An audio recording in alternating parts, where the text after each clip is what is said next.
Mukundpur safari के सुहाने सफ़र में आपका स्वागत है। ये मेरा भाग 2 है। पार्ट 1 में मैंने आप लोगों को दिखाया था सफ़ेद शेर, एशियाटिक लायन और बंगाल टाइगर, ये सब मैंने आपको दिखाए थे। अब हम अपने सफ़र को आगे बढ़ाते हैं और आपको मैं यहाँ का वॉक इन एरिया दिखा रही हूँ। और यहाँ से हम जब आगे आते हैं तो हमने देखा चीता। चूँकि ये पूरी तरह से जालियों से कवर्ड था, हम सभी जानते ही हैं कि जो चीता होता है वो बहुत तेज़ होता है, इसलिए उसको पूरी तरह से पैक करके रखा गया था। उसके बाद हम थोड़ा और आगे आए तो यहाँ पे कुछ जीव को लाने वाले थे। अभी ये कंस्ट्रक्शन में काम चल रहा था, इसलिए यहाँ पर ऐसा कुछ भी नहीं था। उसके बाद हम थोड़ा और आगे बढ़े और हमने देखा तेंदुआ शावक। ये भी बहुत तेज़ होता है, आपको पता ही है। हालांकि हमें देखने नहीं मिला हमने जंगली कैट देखी, थोड़ा बहुत एंजॉय किया। बच्चे बिल्ली को देख कर के खुश हो जाते हैं, वैसे मेरी बेटी और मेरा भतीजा भी देख कर के बहुत एंजॉय कर रहे थे बिल्ली को। उसके बाद हम और आगे बढ़े।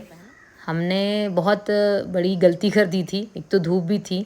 आप लोग जब भी जाएं तो वहाँ पे ना गोल्फ यार्ड करके एक कार टाइप की चलती है, उसको ज़रूर बुक करें, क्योंकि ये एरिया बहुत बड़ा है। जो अपना ये सफारी मुकुंदपुर सफारी है, ये कम से कम 100 हेक्टेयर के क्षेत्र में बना हुआ है और 2.5 किलोमीटर के करीब ये सब आपको जीव जंतु दिखाए जाएंगे। तो इसलिए आप उसको ज़रूर करें और हमारे जैसी गलती बिल्कुल ना करें। हम बहुत थक गए थे इसलिए आधी चीज़ें तो मिस हो गई मुझसे। अच्छा, ओके, आगे बढ़ते हैं। यहाँ पे हमने देखा बारहसिंघा, सांभर, चीतल और ब्लैक बक, जिस पर सलमान खान का केस चल रहा है वो सब। इसके अलावा खरगोश, लंगूर, ट्री श्रीयू, हिरण, क्रोकोडाइल, टर्टल, ये सब आपको देखने को मिलेगा। धूप बहुत थी, फिर भी हम इनको देख के बहुत खुश थे, इसलिए हमें भी एनर्जी मिलती गई। आप आगे बढ़ते जाएंगे और आगे आपको भालू, चिंकारा और बहुत सारी हरियाली मिलती जाएगी।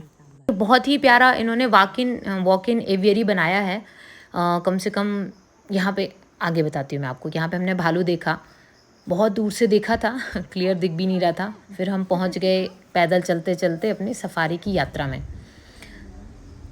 सफारी की फ्री की एडवाइस ये है कि आप बस में सबसे पीछे बैठें तो आपको बहुत ही प्यारा व्यू मिलेगा। और सफ़ेद शेर को जैसे मैंने देखा है ना, जिस तरह मैंने इसको कैप्चर किया है, उस तरह किसी ने भी नहीं किया, क्योंकि हम बैठे थे सबसे पीछे वाली सीट में बैठें। और कभी भी किसी भी नेशनल पार्क में जाएं और अगर आप बस को बुक कर रहे हैं तो आप सबसे पीछे ही बैठें।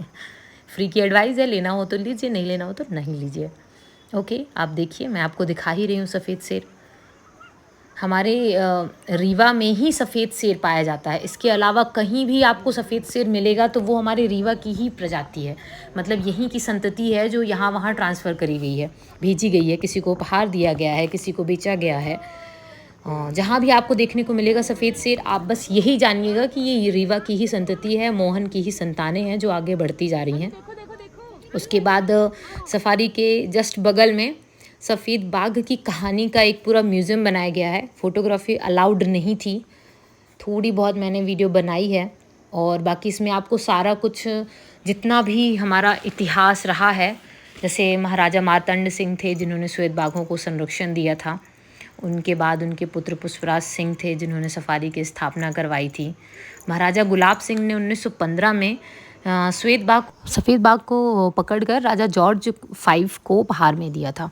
इस मोहन की 4 संतानें थी, जिसमें राजा और रानी को नई दिल्ली के जू में भेजा गया था, मोहिनी को विदेश में, सुकेशु को रीवा में रखा गया था। आगे बढ़ेंगे तो हम यहाँ पे चलेंगे वॉक इन एवियरी में, जहाँ पे कुल मिला के 19 पक्षी की प्रजातियाँ हैं और 650 पक्षियों को रखा गया है।